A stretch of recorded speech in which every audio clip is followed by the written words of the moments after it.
Hello, wood turners. I wanted to share my homemade kiln for drying green blanks.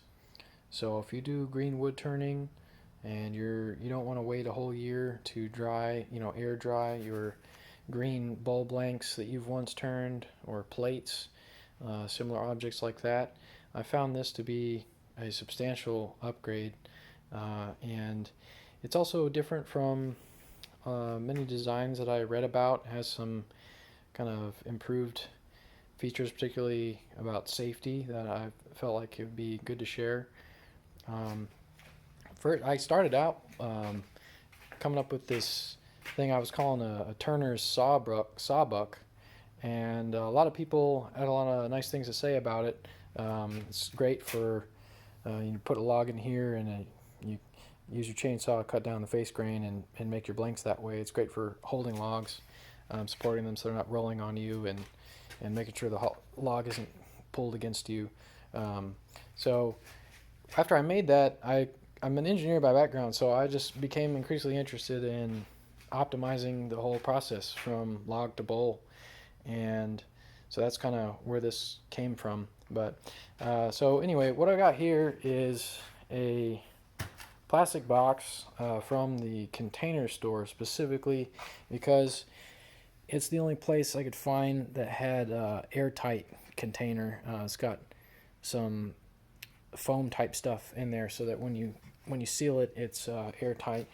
Then I got some insulation that's left over from, I was planning on insulating my garage doors and I never got around to it, so I just ripped some of that up and did a decent job of covering up the major surface areas. I left the side open as a window. I don't think it really makes that much difference on the end result. And then on the inside, let me crack it open here. Okay. On the inside, I have a couple things. So first of all, these standing floor lamps from Target are a really cost-effective way to get some heat in your kiln. They're only like $30, and you got 5 bulbs, so it's great. So I went ahead and grabbed one of those, and I tossed the whole thing disassembled in there just because it was easier to manage the cords that way. Tossed that in there with a Target fan for $15, and drilled some holes in the box with Forstner bits to get some nice clean holes, and some curing putty to make it airtight again. And then just a bunch of orange desiccant beads. So those are great for, obviously lowering the moisture content of the air. So you got heat, you got convection from the fan, and then you have your drying agent. You put those all together and you got a very effective drying machine. And then we have this controller, obviously. Let me close this up and I'll do a little demo.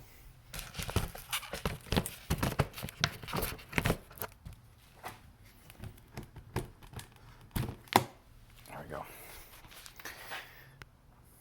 Okay. So you close it up. Obviously, you lock all the latches with your bowl inside and plug it in.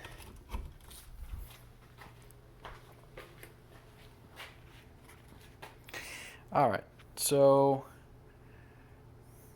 what's going on here is this controller I feel is a very good value. This Bay Ite controller I got on Amazon for only like $30. It even comes with the temperature input here, so you don't have to get like a thermocouple or anything.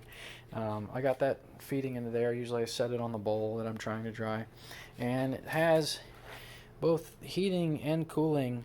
Obviously, I'm just using the heating aspect of this, but you can program cooling as well.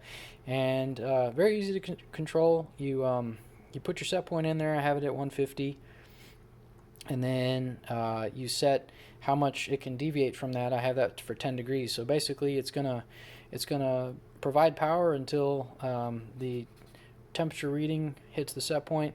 It'll click off. And then if it drops all the way down to 140, it'll click back on again. And so there you go. I have the lamp plugged up to the controller. I have the controller into the cord. I have the fan just permanently in the cord, so I'm not controlling that. That's just on all the time.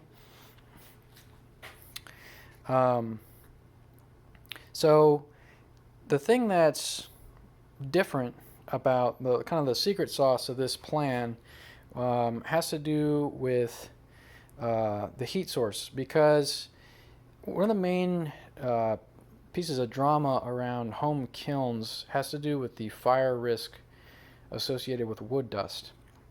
So the problem is that a lot of kilns out there, people will do mostly similar things,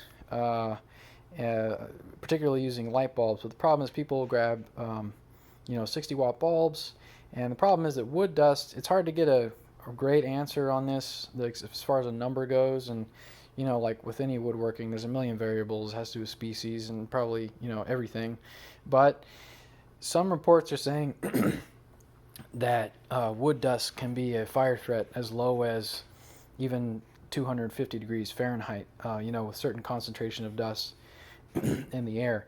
And the problem is, people might want to dry certain species of wood upwards of near 200 degrees Fahrenheit, and they'll have that set point, and they'll be measuring it from the air. But just because the air or the wood piece is 200, doesn't mean that the light bulb's 200. 60-watt light bulb could, inside of a 200 degree atmosphere, which might be more or less well insulated. I mean, the 60-watt bulb could be many, many hundreds of degrees on the surface, and obviously dust can contact the surface. So then you have a huge problem on your hands. And there's horror stories out there, people burning their houses down. It gets particularly nasty because if your insurance figures out that it was associated with something like this, and then if you were selling your bulbs, then they'll say it was for a business, and now you're not covered and you're screwed. So it's really not something you want to mess around with. So I was looking at this. I really wanted to try a faster method of drying, but I didn't want to screw around with that. So my thought was twofold. First of all, I was hoping to get mini bulbs,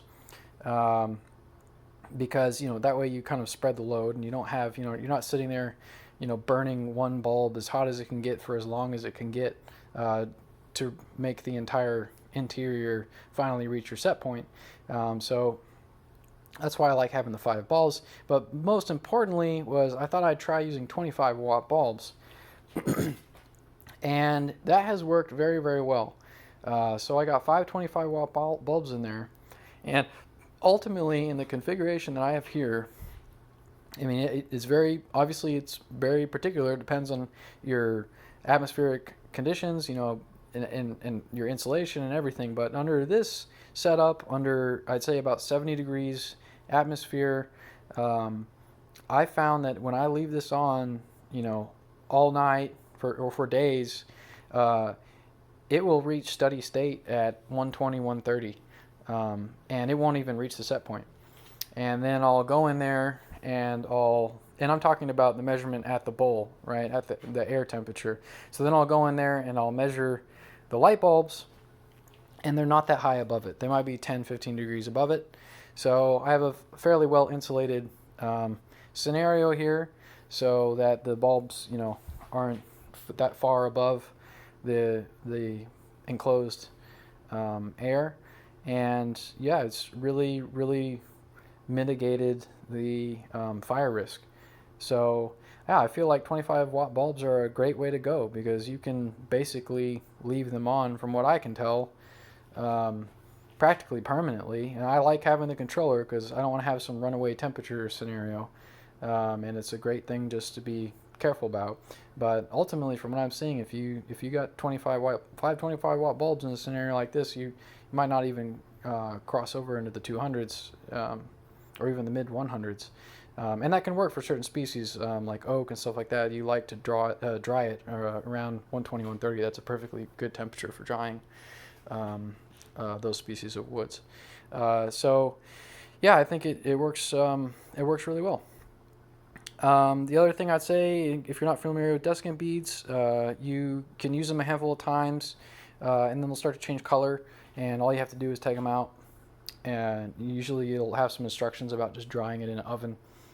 200 degrees for 2 hours is what this brand has, and then they'll be back to their orange color, and good to go again. I get the orange ones instead of the blue ones just because there's the drama about cobalt chloride potential health risks, and there's no real price difference getting orange instead of blue, so I just go that route. But I had been using desiccant beads for a while, and I really liked it. I just tied a bowl off in a trash bag, and it worked great. But this is definitely a substantial improvement. So yeah, let me know if you have any questions. I'd be happy to help, but I definitely would recommend trying this out. There's also 40-watt bulbs. I'm probably going to get some just to try them at some point. I have every expectation that those will most definitely bump up into my set point. So then I'll have a scenario where they're flickering on and off and on and off and on and off, and it'll be interesting to try and see, at a peak point, what temperature those bulbs might get to at the surface. But for now, I'm very happy with 25 watts. It does what I need, and I really don't have to worry about anything. So I recommend it. And that's it. Have fun.